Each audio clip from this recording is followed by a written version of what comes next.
भारतस्य सम्पूर्ण बहुधा अग्नतांश रक्ष्याकि तथा यत्तदा विहितं विद्याधः सन्ति.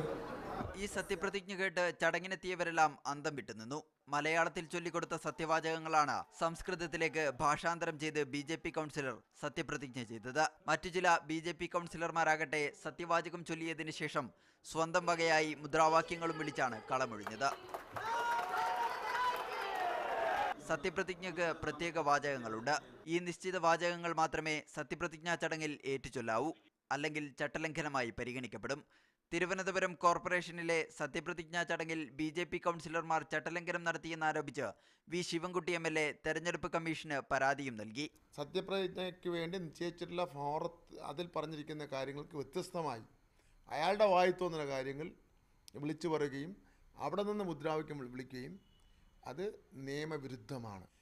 ഇത് അഹങ്കാരത്തിൻ്റെയും ധിക്കാരത്തിൻ്റെയും തെരഞ്ഞെടുപ്പിൽ തങ്ങൾക്ക് ഒരു നേരിയ ഒരു മുൻതൂക്കം കിട്ടിയപ്പോൾ ഭരണഘടനയെ പോലും വെല്ലുവിളിക്കും, ഞങ്ങൾ വേണ്ടി വന്ന വെല്ലുവിളിക്ക് വന്ന് വോട്ട് ചെയ്തവരെ കാണിച്ചു കൊടുക്കലാണ് ഇവിടെ ഈ കോർപ്പറേഷനിലെ BJPയുടെ സത്യപ്രതിജ്ഞയിലൂടെ നടന്നിരിക്കുന്നത്. മീഡിയ 1 തിരുവനന്തപുരം.